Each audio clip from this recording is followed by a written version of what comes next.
everyone to appreciate the quality and enjoy the value of what we've created. What's up, guys? We are back on the IME podcast. I think we're up to episode 141, and we've got a huge guest on board today. We got Clint Chadwick, good friend of mine, former owner of RigFit, and man, we got some cool stuff to talk about. It's been a while since Clint has been on the scene, but that's why we want to get him back on, talk a bit about the life that he's lived, what he's currently doing, and a whole lot more. So stay tuned. Welcome aboard, Clint. Thanks for having me on, Jax. How you feeling? I'm feeling good, you know. But I had a bit of a break from socials, you know. Once you get deep into the social media and Instagram, like it, you know, it's like it consumes your life. 100%. I hadn't had a breakfast or a lunch or a fucking workout that I hadn't filmed in years. So to kind of, after my page got deleted, it just gave me a bit of a space to just fucking reconnect with my spirit, go a bit of spirituality, fucking whole different path to what I was on before. But it's brought the spark back, and I think you want to, you know, get that exposure back, and maybe in different areas. Well, I think I needed to take a step back and, you know, focus on myself, and then everything that I've learned, I can then influence other people and help them fucking on their own journey, because I've went down to fucking rock bottom and then coming back up, you know. Yeah, bro. We've all been down it. Like I've been down a dark hole where I nearly went to jail and that, and then, you know, steroid addiction, and then spark back out, and now wanting to help people with mental health and stuff like that. Where did it all start from you? Like, go back right to the beginning.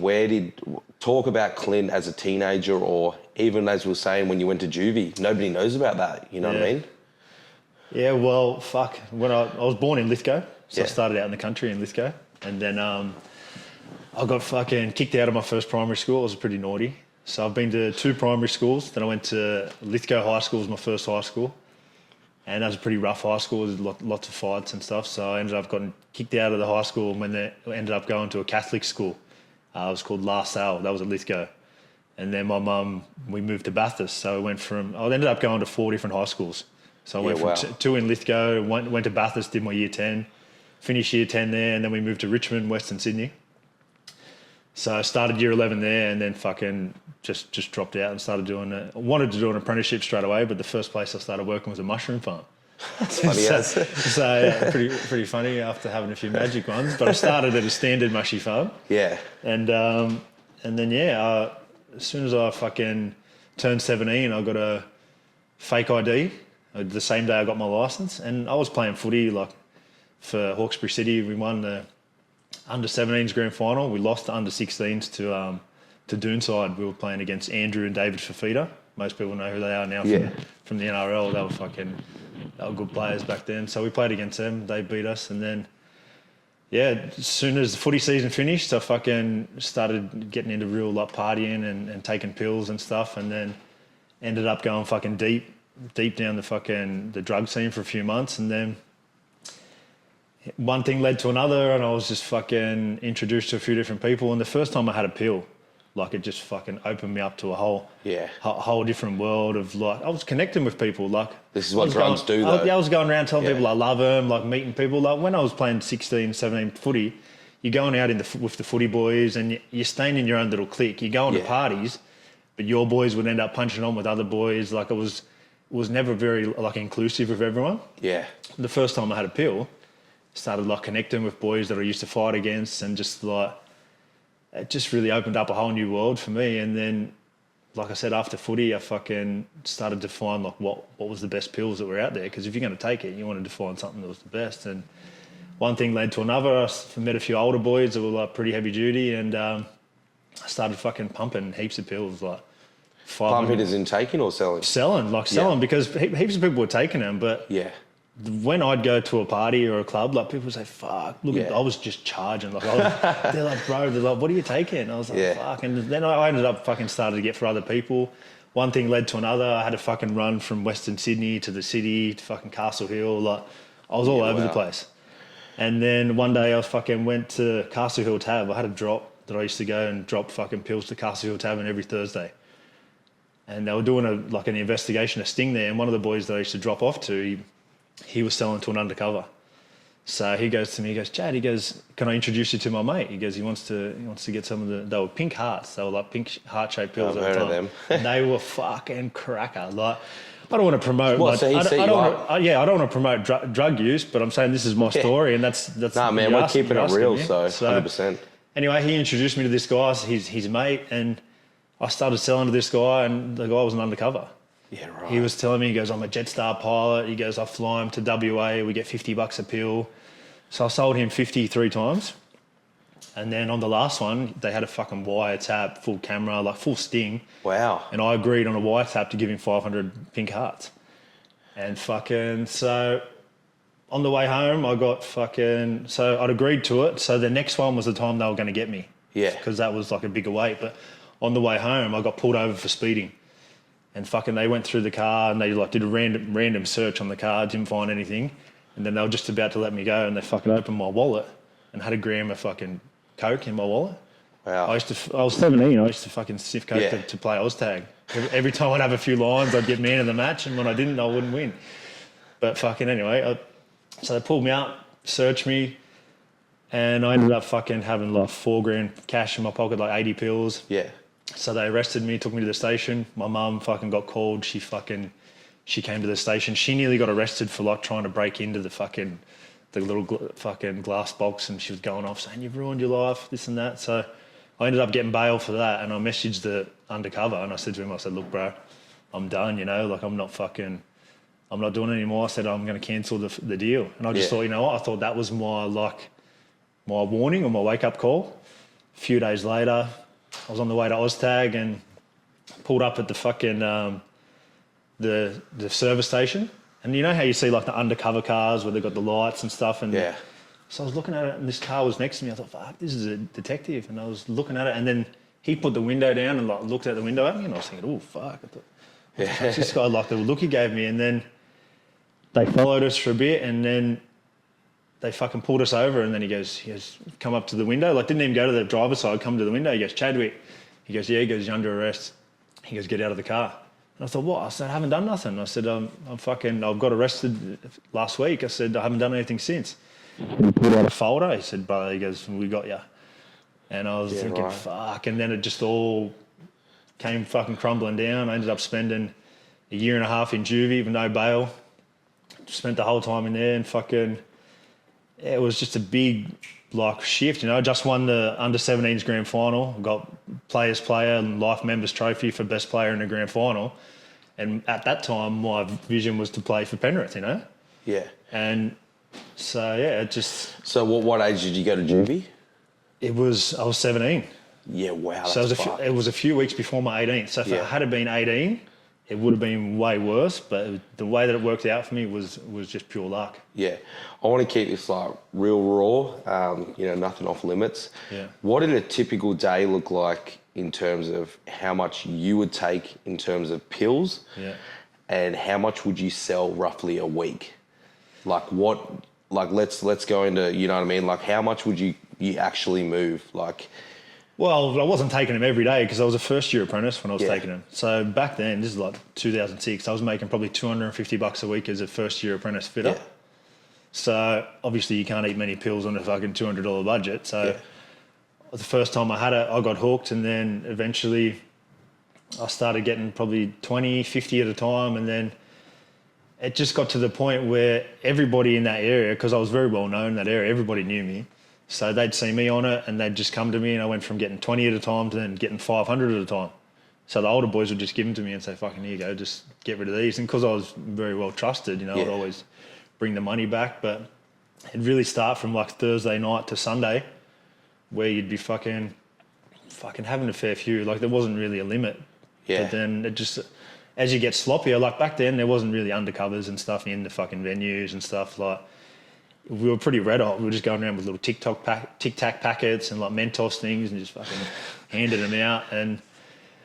And back then, for me, I didn't really feel like I was doing anything wrong because I made sure that, for me, I was doing my due diligence, making sure I was getting the best stuff that I could. Whereas most people were just selling shit where they didn't care what it was. And because I was used to taking myself, so I wanted to share the experience with other people that I was having. Yeah. Because I was loving life, like, to be honest, I didn't really know how bad what I was doing was because I went past the point of like giving a few to your mates to just because fucking everybody started talking about it, they were the best ones you could get, and everybody just fucking started coming to me. And at that age, it was like you were the man, I was connected to the boys that were like way older. They weren't going out in the party scenes that I was going to. You know, I was fucking blonde hair, fucking looked a bit like Jesse McCartney. I don't know if you ever know that song. So I'd be always going out wearing pink shirts and just fucking cruising around. Just, no, I wasn't fucking causing any drama. It's just fucking getting into it. And then, so obviously I went to a level of fucking doing that where I didn't realise how hectic the charges were. And then I ended up getting charged with large commercial supply and ongoing supply.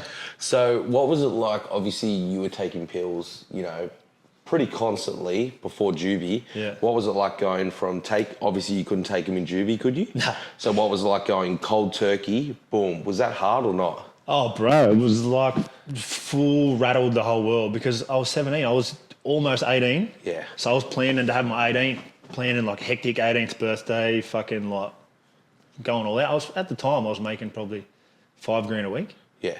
So was that the reason you stayed in the game, money? It wasn't really the money. It was really the power that it gave me to be able to like, because no one my age had money. Yeah.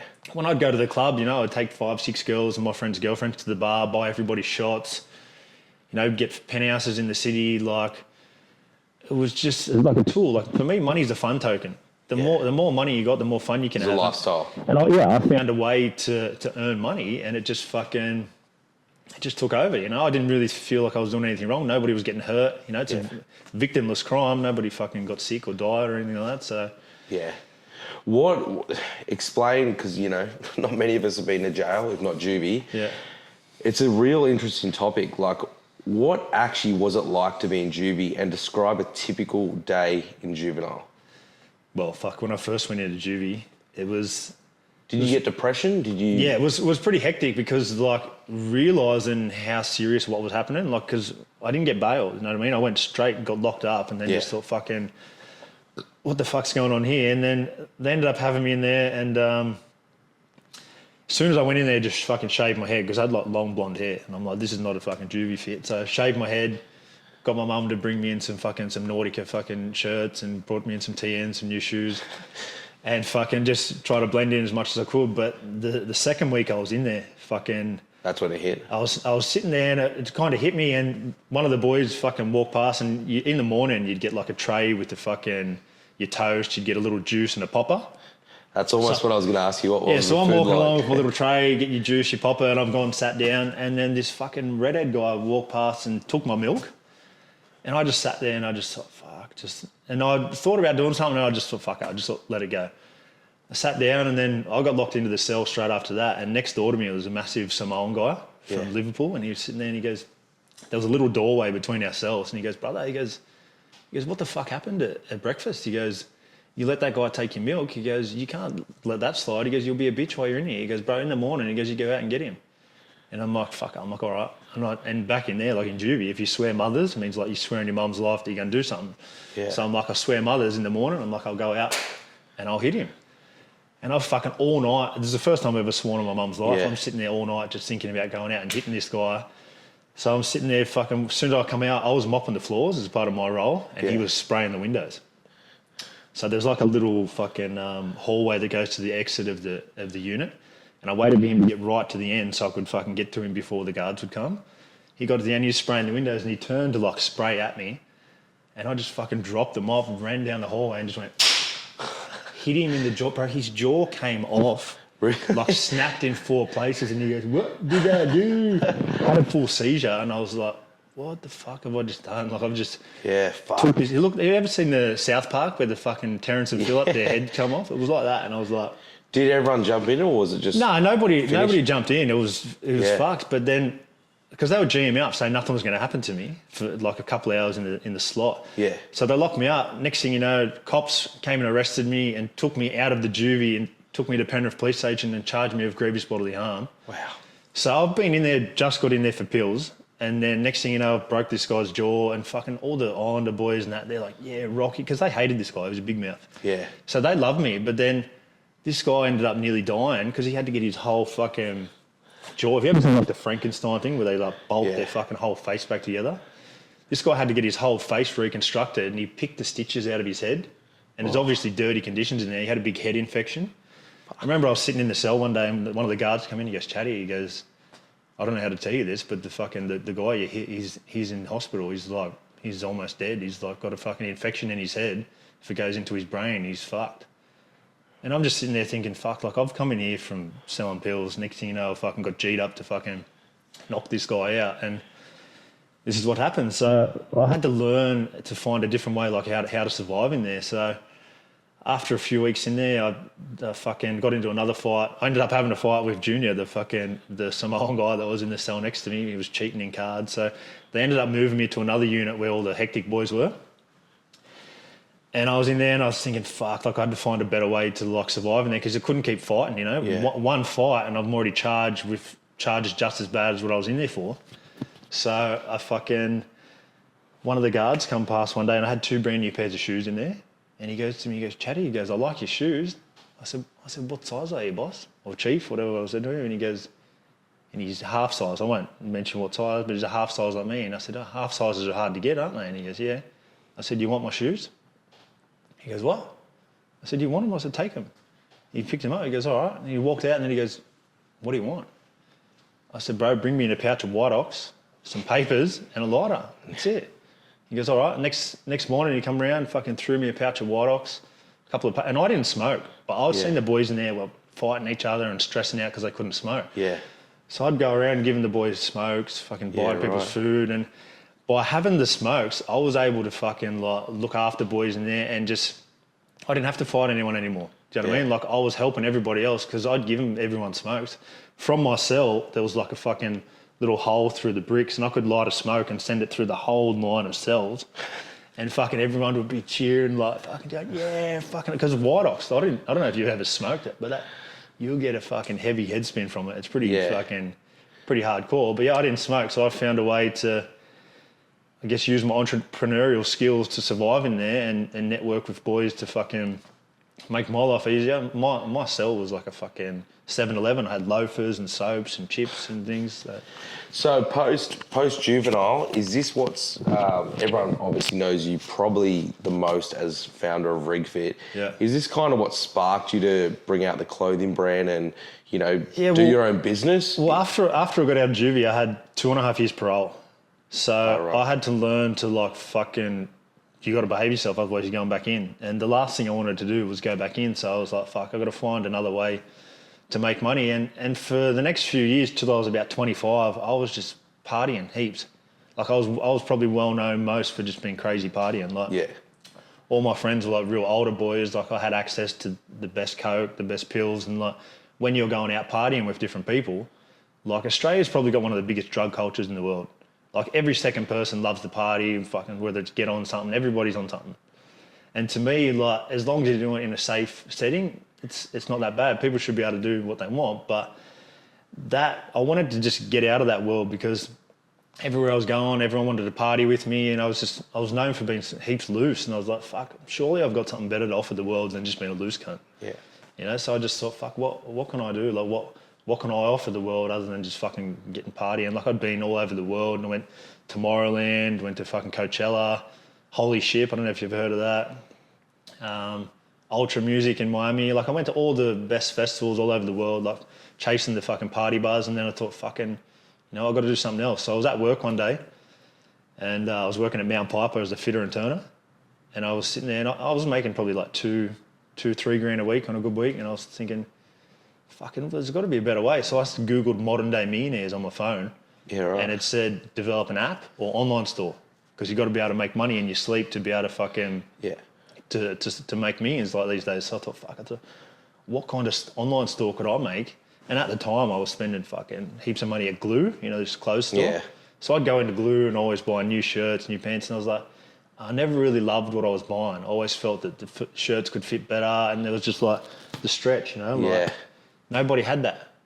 Like you'd wear the shirt once or twice and then you'd fucking get a bit wild and the shirts would stay loose. And once they weren't tight on your arms, you didn't want to wear it. So that's when the concept came for me and I was like, I wanted to make my own brand. So I found a guy online that had like really mad fucking like good quality hats. And I messaged him. I said, bro, where do you make your hats? So hats was the first thing? Hats was the first thing. So I found a guy that had good hats and I didn't want to fuck around. So I messaged him. I said, bro, will you give me contact to your factory? And he said, He said, bro, I've spent the last 2 years like finding good factories in China. He goes, if you want my contacts, he goes, I'll give them to you for 5K. And I was like, fuck, I just sent the guy 5K. I never met him, never seen him. Sent him 5K. He ended up helping me do some designs, built a website, and then started with some hats, some stringers, shirts, just things that weren't really available like mainstream. Where did the name RigFit come about? Obviously, it's pretty, it's talks for itself, but was there a reason behind it? Yeah, well, when I was thinking about making a brand, I was fucking like going out and partying heaps, and like I was always beyond benders with people, and like we would just talk shit about business ideas. And when you get in that state where everyone's just talking. So I was thinking, what am I going to name the brand? And at the time, like in Australia, like rig's like a slang word where everyone's like, oh, he's a rig, she's a rig. And I'm like, fuck, this is like, everybody use that word. So I thought, how can I make a brand name that leverages that? So whenever somebody says rig, they're like, have you seen Rig Fit? Yeah. And the boys, like, I got like my mates from Hawkesbury, like they're fucking very supportive. Like we got a fucking massive group of boys that are just fucking, like we'd G each other up and we'd be able to push each other to the limit on a bender. So when I told them, look, I'm going to build an activewear company, they're like, fucking, all right. And once I tell somebody I'm going to do something, that's like me putting it out there and saying, fucking watch. So RigFit, that's how RigFit came about. Fucking created that on a bender, and then made my own logo. I seen a few other brands that had like the abbreviations, so then that's how I came up with the RGFT. The first 2 years, the quality wasn't that good, but I knew that if once we could get the right quality, that it would just fucking take off. How successful was RigFit? Bro, 2017, before I had the head injury incident, RigFit was pumping. We were definitely the fastest growing activewear brand in Australia. Like we were beating Riderwear. Muscle Nation would have been close, but we were fucking on the rise. We had the shop in Bondi Junction, prime real estate. Like there was Apple just down the road. Like I remember that. That was the best fucking shop in Bondi. Yeah. And we were doing all the fitness expos. That's where I first met you. Was at the Arnold's, 2017. Do you think like obviously the material was second to none. Like the singlets were that good, man. I wish you would make them again. We're just talking about that. For everyone listening, if you wanted to make them again, we'll do them again. Do you think part of the reason it grew so hectic was based on your following, the fact that you had over 300,000 followers, you were very well known, as like I first recognised you as like, fully covered, like inked, like I didn't really see many people like that. Yeah. And then the fact that you had Dave Harris paired up with you, 400,000 plus, and the same type of thing. Do you think that boosted it, or it was just the clothing? 100%. It was the people wearing it as well. Yeah. So to build a brand, it's all about the quality of the product, but who's wearing it? Yeah. Because, do you know what I mean? The brand's only as good as the people wearing it. And that's why brands pay endorsements for fucking athletes and fucking models and movie stars to endorse their products, because that's how you sell. Yeah. So I got covered in, like I wasn't always covered in tats. A few of my mates from out west, like Chris Reimer was one of my best mates. He was a rebel. He was fully tattooed, and he was one of my best mates. And I was watching him get tattooed by his artist, whole body tattooed. And he was one of the first full body suits that I've seen that was fucking hectic quality, like proper. And I'm looking at him and I'm thinking, fuck yeah, I'll get that. Because the old school tattoos didn't appeal to me. Yeah, I got my first tattoo when I was 17, but I didn't want to get covered in shit. Yeah. And then when I seen the quality of the tattoos that this guy could do, I said, fuck yeah. So I started getting tattooed. And that's how my Instagram started growing, because when I was researching modern day millionaires, I realised for me to build a brand that I had to invest in my own following first. So I built Clint Chadwick into a brand, which then helped me build RigFit into a brand. But when I first met Dave, RigFit was already pumping, but because I started with getting the biggest Instagram girls to wear it. Yeah. So I had like Steph Packer, Abby Dowse, Rosanna Arkle, Kahili. Like I had the fucking top end of the girls on Instagram wearing RigFit. Yeah, I remember that. And the girls, like whether you're a guy or a girl, if you see these good looking girls wearing these clothes, that draws the attention to the page. And then when I first met Dave came down to Sydney. I had the shop there. He came in and met him, and I'm like, bro, you got a mad look. He only had, I think, 100,000 followers at the time. I think I had about 300. And I said, bro, fucking move down to Sydney, move in with me, and I'll fucking teach you how to build your Instagram up. As soon as he moved to Sydney, bro, he went to 400,000 that year. Yeah. So I went up, I was up to 420. I got to 400,000 first. Then Dave was closely behind me. But because we were living together, Like by us showing our stories, like we were going out doing expos, going out for dinner, partying. Like we had the shop downstairs from my apartment. We had a hectic lifestyle. Yeah. And people were like, fuck, look what these guys are doing. Yeah. Like full tatted up guys that people would just think, fuck, what can tattoo guys get a job? We didn't need to get a job. We made our own job. So when I realised there was an opportunity, I got Dave on, then I had Flem Show from Canada. Oh, he was one of my first athletes as well. Now. Unfortunately, fucking rest in peace. Crazy, yeah. Because I had the eye, because I knew what I did with my look. So I was looking for these tattoo models. Flem Show, connected with him straight away. He ended up exploding. He was one of the biggest things on Insta. So I had Dave Harris in Australia, Flem Show, my friend Wazza. I remember him. Wazza, yeah, he was the original. Yeah. So I met Dave Harris through Wazza. Yeah. So because he's still active on Instagram. Wazza? Yeah. Yeah, he started. Yeah. He's deep in the spirituality. Yeah, he is, well. man. That's funny. I love it because so am I. Like we've both gone deep into the mushies and everything, and it's, bro. People think that you're cooked by doing it, but most people don't even know who the fuck they are. You know. So most people. That's funny, man. I had a lot of people just before your account got deleted when you were posting everything.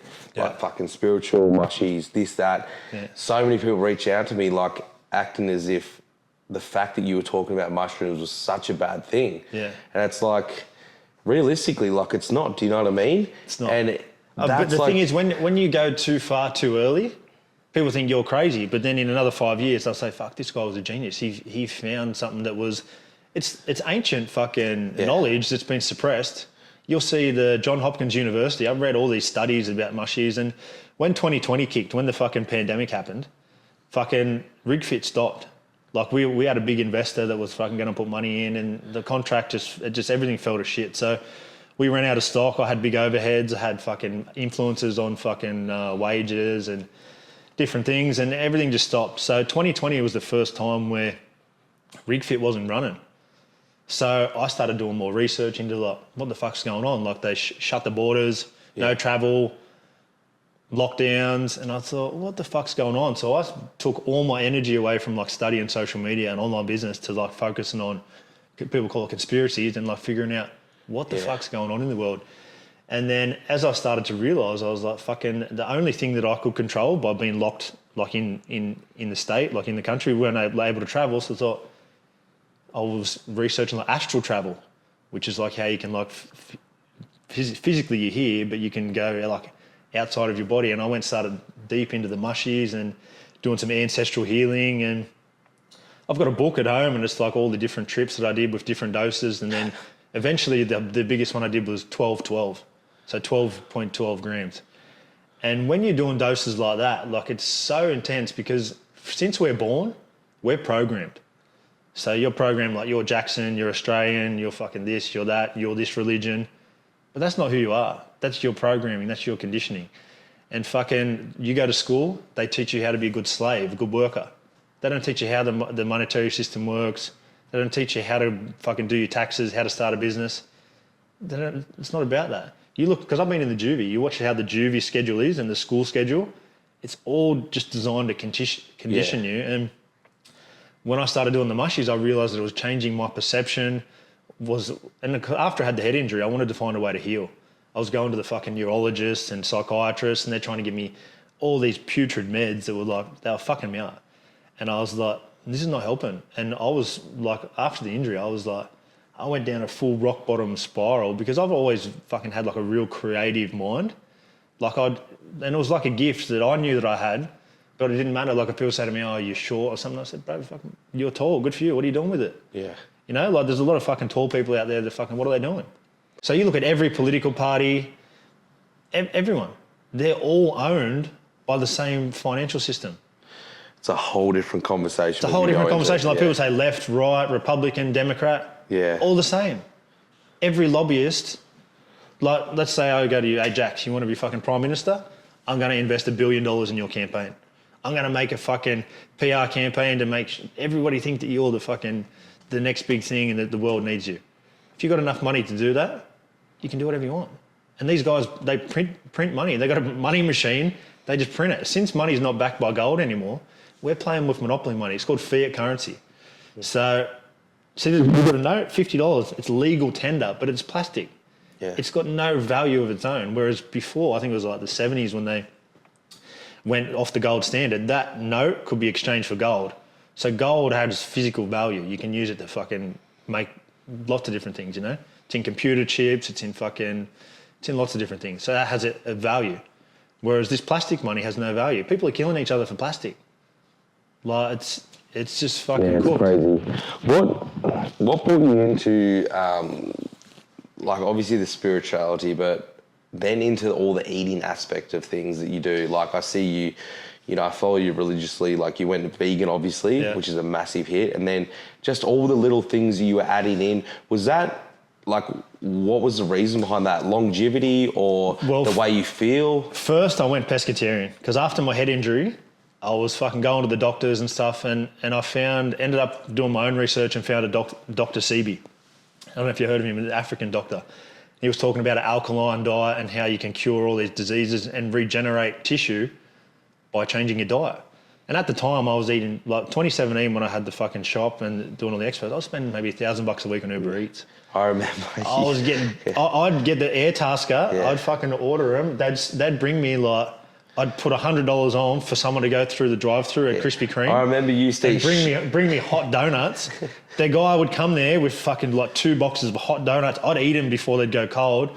And I'd sit there and go, I just feel fucked. But I used to love it because everyone on the Instagram stories are like, yeah, that's hectic. I want to eat the donuts. So I was eating all this shit because everyone on the story. That's the thing with social media. Yeah. Once you create this ego, like I created Clint Chadwick.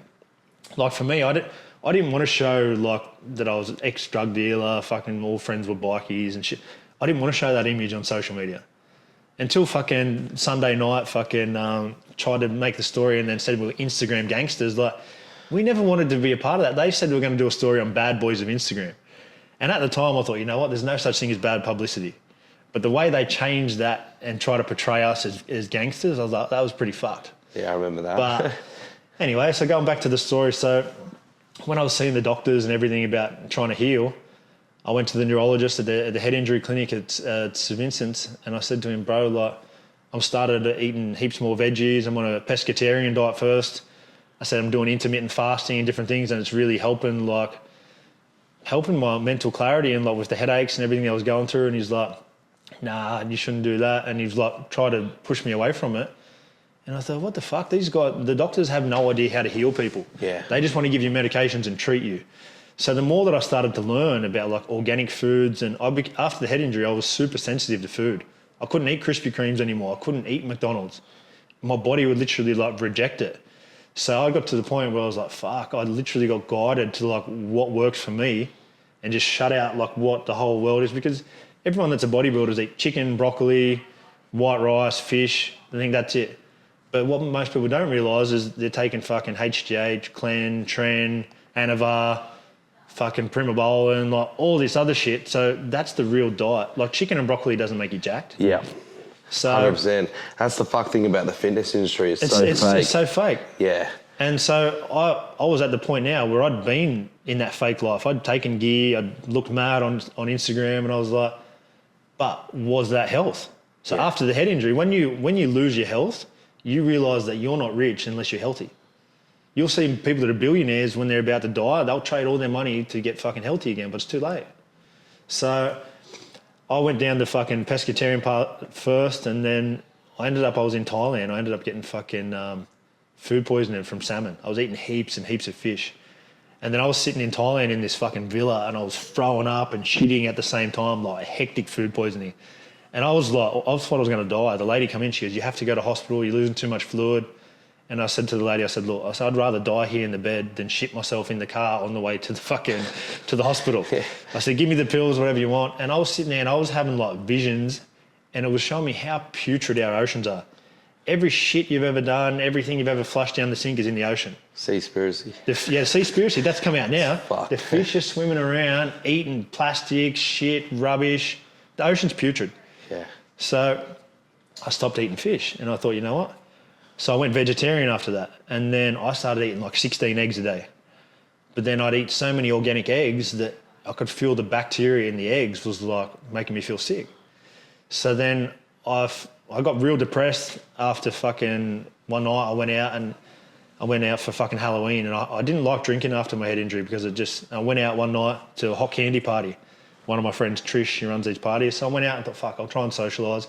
After that night, I just felt real depressed and real low. You know how after your party, you just feel fucked?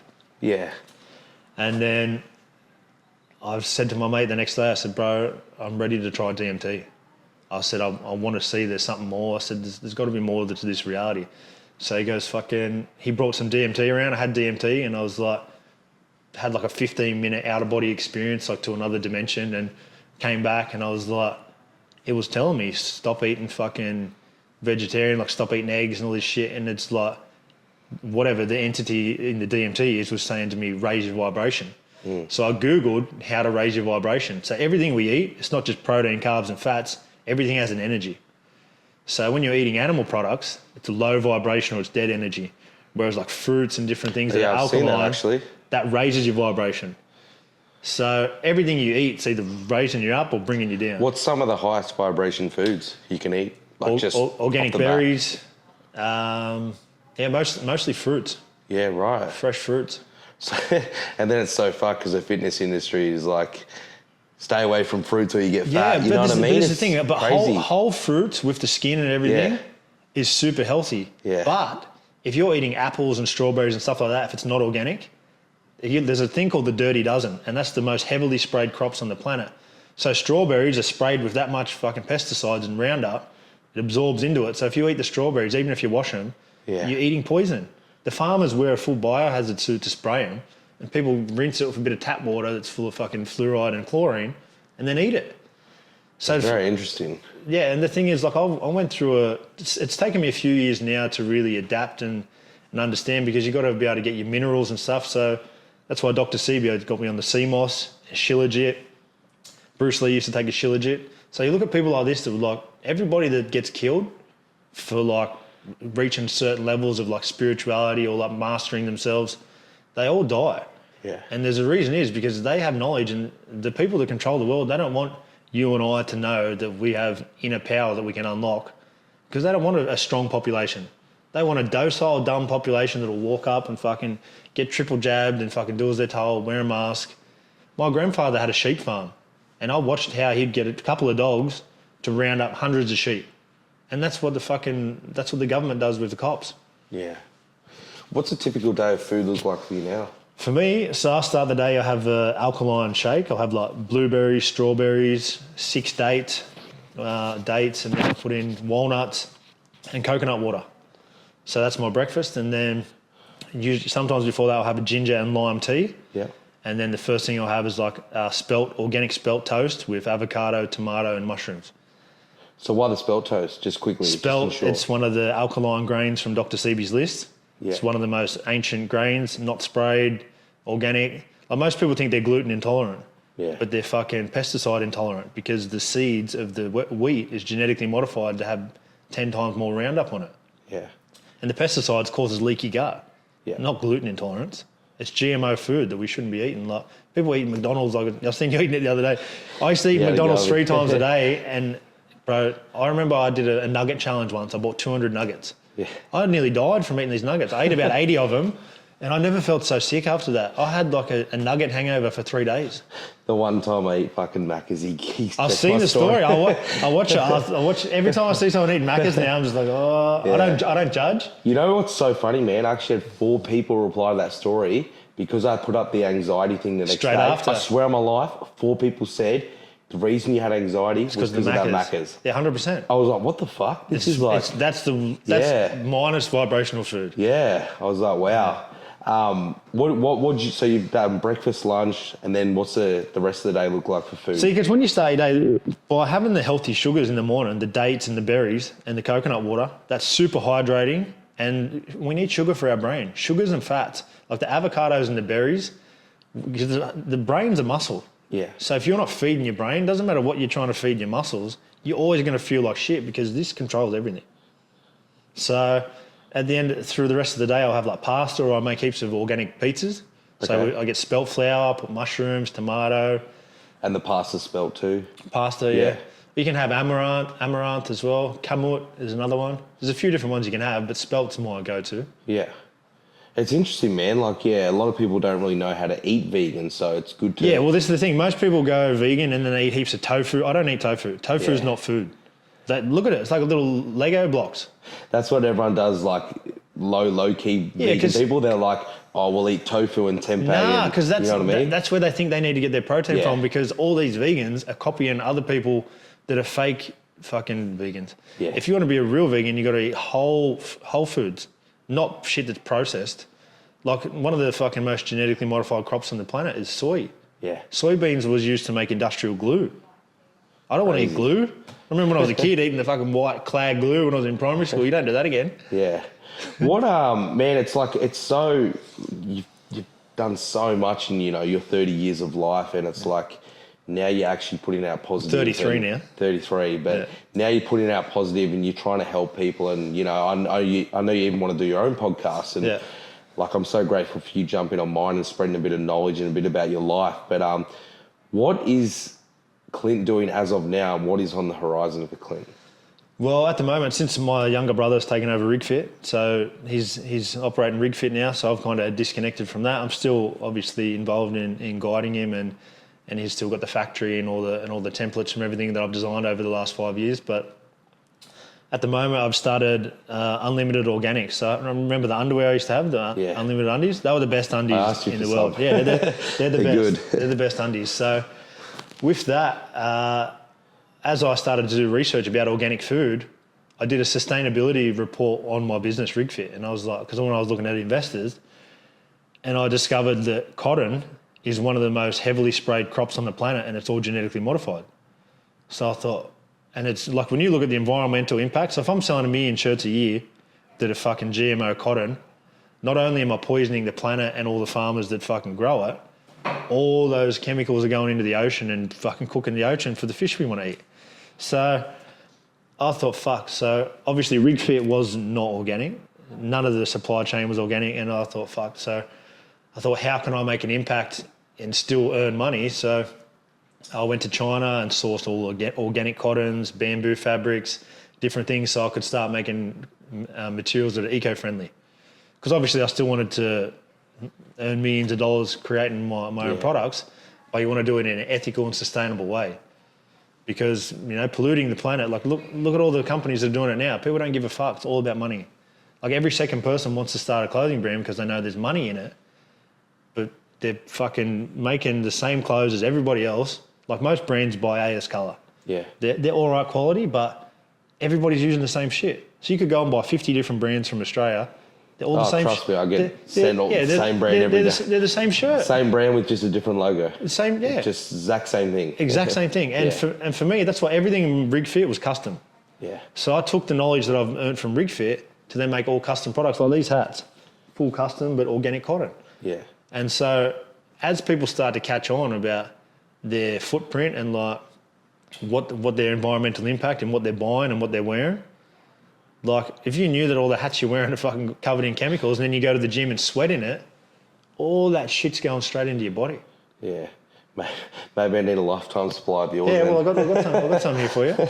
Because I wear a lot of hats. Yeah. But so what? That's the future for you. I'm on the eco-friendly, like, organic products. I'll do a few like organic supplements and different things, like sea moss and things like that. One of my friends has a company, Akao Life. I think I pronounced that right. Yeah. They sell the sea moss and the shilajit. So I'd like to do something like that. Maybe collaborate with them and create some of my own products. But I've also started doing some mentoring, like helping other people start their own brands. And you know, for me, like, taking the DMT and the mushies, life's all about helping other people. Yeah. Like, you can help yourself as much as you want and you can fucking become a billionaire, but if you're not helping anybody else, you're wasting your time.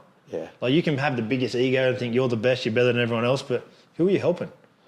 I say that on a lot of podcasts. They say, like, what's your goal in life? And I literally just say to help others now. Yeah. Well, like, literally, in a nutshell, that's it. Yeah. Well, after my head injury, like, I was fucking having hectic nightmares and fucking waking up sweating and shit. And I was suicidal for a while. I was fucking cooked. Yeah. And I woke up one night sweating and shaking, and I got down on my hands and knees, and I'm like, before this, I wasn't religious or spiritual at all. And I got down on my hands and knees and I said, look, if I can just get through this, I promise that I'll dedicate my life to being a better person and helping people. And after that, like, the next day I woke up, I could feel that something had shifted. I just got up and went for a 3-hour walk. put my headphones in, had the motivational shit on, started training. And then that's when I went on the health journey. And then 2018, like after the injury, when I started posting about organic food and intermittent fasting and all these things, that's when my Instagram first got shadow banned. Yeah. Because 2017, when I had my ass out and everything, like my fucking page was, you couldn't go on Instagram without seeing my fucking page on the explore page. Yeah. What was it like for what was it like dealing with social media, with having such a large audience? Oh, well, bro, it was hectic. Did you find it very pressuring? You always had to showcase your best? 100%. And that's the thing. That's like, you see a lot of people like, you're always taking steroids, you're always got to make sure your skin's looking good. So people are taking products like Roaccutane and things like that, so you look at now, people are just fucked because they're trying to, like even Botox. Everybody's taking Botox now because it's in, but it's a toxin. Like I was taking it since probably 2014 and I stopped after my awakening because all those muscles that you're fucking freezing in your head, it's all connected to different parts of your brain. So everything that we're doing to fucking look pretty for social media is cooking us. Yeah. So this need for the ego is suppressing and killing our soul. Whereas things like fucking sea moss, shilajit, healthy fucking fruit and berries that are organic, we can rehydrate because 99% of the population is dehydrated. Drinking coffee, wine and all this shit, like they're looking old and getting wrinklier because they're not hydrating their body. Yeah. Like everybody wakes up in the morning, has a coffee on an empty stomach and then has a few beers or wine before bed. So is the goal now to go back to 300,000 but producing the right information and being the Clint that you are now? Well, hopefully social media, Instagram and Facebook will stop suppressing people that are trying to help people because at the moment, anybody that's trying to encourage you to be healthy and learn for yourself is shadow banned. Yeah. They only want people that will fucking get paid to fucking promote the vax. Yeah. And they don't want any alternative treatment because you can go and get your own fucking healing stuff from the supermarket. They just want you to get vaccinated because it's a multi-trillion-dollar industry. Yeah. Like you look now, they're saying there's going to be monkeypox is coming. So they're just going to relabel these same vaccines, which is going to keep cooking people. Like my Instagram got deleted. So one of the main reasons, so when I was on the fucking mushy journey, I was learning about how fucking corrupt the system was, but also what people don't realise is there's tunnel systems everywhere in Australia. Ever since the fucking Prohibition era, since World War II, things like that, there's huge tunnel systems all over Australia. And the fucking government traffics children. People think that it doesn't happen, but it fucking happens. After they arrested me, they had me 9 days in a psych ward saying that I was crazy because I thought there was child trafficking. And I spoke to one of the psychiatrists there and I said, brother, look, he did an assessment on me. I was at Kilo, it's at Prince of Wales. So they put me in the psych ward and I sat next to the psychiatrist and said, I'm not crazy. I said, I've been taking mushies, I've been learning how to astral travel and I know there's layers underneath Sydney and there's fucking huge trafficking tunnels. I said, there's fucking heaps of shit going on under there. And I said, my grandfather, like my grandfather's family's from the First Fleet. Yeah. So we were the first settlers here in Australia. And my grandmother's side has Indigenous blood. So I've got Indigenous blood and First Fleet blood like in my DNA. So all the memories, so my grandfather worked at the first ever cement factory in Australia. So Portland, where my family's from, that's all over the town there, is the town that built Sydney. So I said to the psychiatrist, I said, look, my grandfather and their family worked at the first ever cement factory, so all the tunnels and all the bridges and everything in Sydney made out of concrete came from the fucking town I'm from. I said, you can't tell me these tunnels don't exist because I fucking know they do. And he said to me, he goes, and there was other doctors in there and they were looking at me and they could see that I was articulating why I believe what I believe. And he said, look, he goes, you're not crazy. He goes, lots of people believe that there's trafficking tunnels and you think that's a common thing for people to believe. After that happened, he was getting ready to release me for day leave. So release me to say I'm not crazy. After that, he told the cops they're going to release me on day leave. Then they transferred me to St. Vincent's to another psych ward. As soon as they transferred me there, the psychiatrist goes, no day leave and you're crazy, we're going to 4 times your medication. I said, what the fuck? I said, did you not read the report from the last psychiatrist? I said, I'm not crazy. It's a common belief that there's child trafficking, because there is. Like when I found out that my missus was pregnant, it just turned on a whole different instinct in my body. And I'm like, why the fuck does nobody care that these politicians and all this shit, like they're all raping kids? Do you know how many million kids a year go missing? Millions. Over 8 million kids a year. Yeah, and that's just what's reported. And no one talks about it. People think, oh, it's a conspiracy, it doesn't happen. Like, they'd rather laugh at you than look in the mirror and say, what the fuck am I doing about it? People are too scared. They're like, they just want to be comfortable. They don't want to talk about it because the society and the fucking, like, the Matrix doesn't want you to talk about it. Because the people people pulling the strings, they just want you to watch the Kardashians. They want you to watch Netflix. They want you to drink your beers and smoke your cigarettes and sit down at the pub and get fat. Yeah. That's the whole goal. As soon as somebody starts fucking questioning fucking what's going on, and I had a big page. I was getting fucking millions of impressions a week on my page, people watching my stuff, and they obviously thought it was a threat because most people with a big following, sports stars and stuff, they're all on contracts. So they're not allowed to speak up about anything. You look what happened to Bryce Cartwright when he said, look, I don't want to get vaxxed. The fucking media's like, anti-vax, you're a fucking idiot. Like, what the fuck? There's no freedom of choice anymore. You got to follow the narrative or you'll just get fucking labelled fucked. Like even me, they had this news story of me that's saying that I fucking assaulted a female police officer. Like, I've seen that. When they kicked in my front door, they kicked the door off the lock and the cop jammed her arm in the door and as if you're not going to hurt yourself. I never touched the cops. I never did anything. But they wanted to make sure that when anybody Googles my name, that it comes up with all this toxic shit. Number one, all my charges got dismissed. So I still have no convictions. But where's the news story on that? They don't fucking want to show that. Yeah. Do you know what I mean? Anything that makes you look good, they've suppressed that because how this world works, they want to make people that fucking share truth and want to awaken people, they want to make out like they're cooked and they're fucked. And then anyone that just wants to promote their OnlyFans and fucking partying and all this shit, they let it go. You know, when I had the OnlyFans and I was doing that, they loved it. They're like, let it happen.